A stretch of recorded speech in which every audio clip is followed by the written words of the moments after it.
Hey guys, welcome back to Brolic Whiskey. I'm Metahuman Dave, and I am doing today's recording solo. I came along.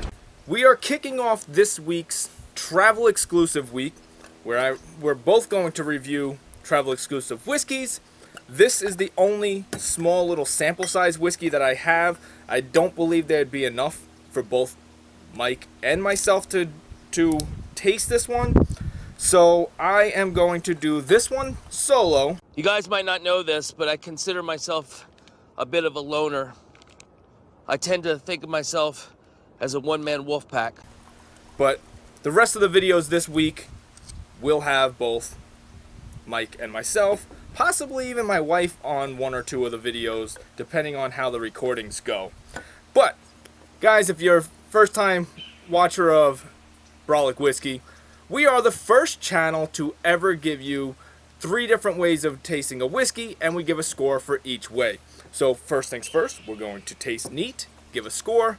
Going to move on with a couple of droplets of water, give a score, and then I'm going to throw this in a rocks glass over ice and give you a third score. So about this one, unfortunately I don't have a whole lot of info on it. The only thing I do know about this one, this is a Taiwan-based distillery called Kavalan. This is the ex-bourbon oak. So I've seen a version of it called Solist sold here in the US. Goes about 59.4% alcohol. This is the one that my buddy Daniel Parry, thank you very much my man, picked up for me while he was in Japan. So this is the Japanese edition of it. And again, not a whole lot of info on this one, but it's bottled at 54%, and as the name suggests, it is aged in ex-bourbon oak. So this is actually my first time ever dipping into a Taiwan whiskey, so we'll see how it is. Wow, on the nose it's actually it's quite enjoyable. Kind of sweet.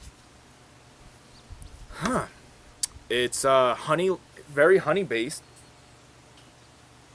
Maybe a little caramel and vanilla. I mean, this smells like it's going to be a sweet whiskey. At 54% too, that's got quite the punch. So, nose I'm impressed with. So let's see what it tastes like. All right. Quite enjoyable so far. It's got quite the complexity too. It's hitting waves. It's changing up the flavor notes. This is where doing a solo video is a little bit different than when I have my co-host, because while I'm sipping and trying to decipher, they could be talking. So I might have to do some editing to make this more enjoyable. So got a little bit of oily clinginess to it. So I'm wondering if there's any peat in this. It doesn't seem like it would be very heavily peated, but I'm getting like little hints of things that make me think that it is peated. It's very sweet on the front end. And for something that's 54%, this does not have any alcohol burn, which I'm impressed with. It's fairly balanced. There is a little off-putting note on the back end. I can't put my finger on it, but there's a little bit of something on the back end. A little sharpness, a little funkiness. But overall, it's a good whiskey. I'm going to give one last sip before I give my score. Yeah, it coats the tongue really well. I really dig how balanced it is. It hides the high alcohol proof. It's sweet. I honestly don't know what this would sell for, since it is in Japan only. So, you know, if it's a $200 bottle, then yeah, I would say no, it's not worth $200. But it is really good. I'm actually going to give it a pretty decent score of a 7.8 out of 10. So I do like it. If anyone has any information, I'd love to hear from you. Leave it down in the comments section below. If you know anything on the Japanese version of Kavalan ex-bourbon oak, 54% ABV. If they know what the mash bill is, I'd love to hear about that. And what the price point is. So here's the point where I move on. Put 2 little droplets of water in here. So this is the second tasting now. So first one was neat in a Glencairn glass, right? So the second one is still in the Glencairn, but with a couple of droplets of water. See what happens when the water breaks up that surface tension. Immediately the nose is different. Just those 2 little droplets of water changed up the nose. I'm actually getting more dustiness now. A little bit more of that oaky wood. Interesting. How much it changed. A little bit of floral notes too. So a little more dusty, oaky, floral than it was in the beginning. See what happens on the taste. Now I'm really starting to believe this is peated. I got a lot more smoke out of that taste with a couple of droplets of water.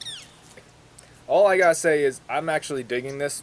If this is what Taiwan and Kavalan have in store for us, I'm looking forward to trying more.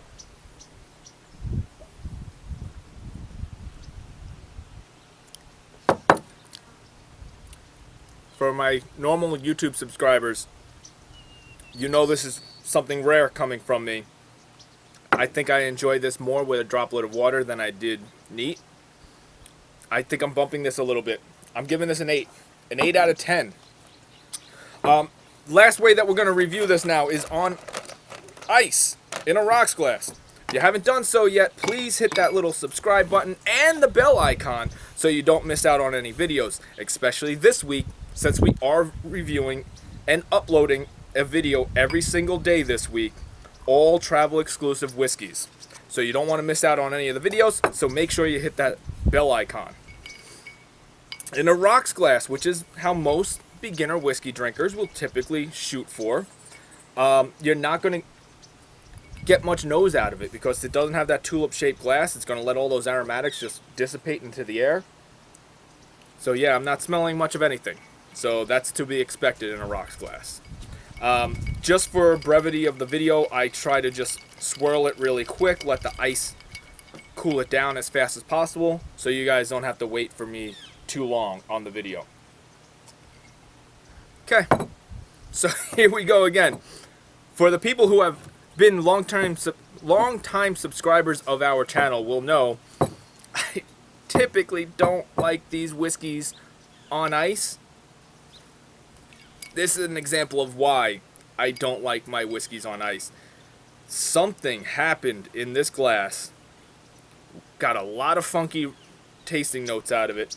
Gonna give another sip before I give it a score, but expect a really low score out of this one. That is so bizarre.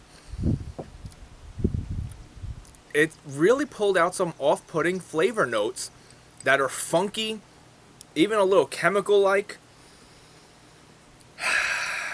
It's not as bad as some of the whiskeys that we've had on this channel, but it's definitely not something I would recommend, especially because it tasted pretty good, neat, and you saw I liked it with a couple of droplets of water. But on rocks, gotta give it a 2.5. Not digging it. I would not recommend this one on ice, but I do recommend it with a couple of drops of water. So if you have the opportunity to try the Kavalan ex-bourbon oak Japanese exclusive, I recommend trying it with a couple of drops of water. But if you've had this one before, I'd love to hear from you. Let me know what's your preferred way to drink this. And again, make sure you subscribe to the channel and hit that bell icon, because this week, everything is going to be travel exclusive. And I promise you, this is the only video you're going to see this week where it's just me by myself.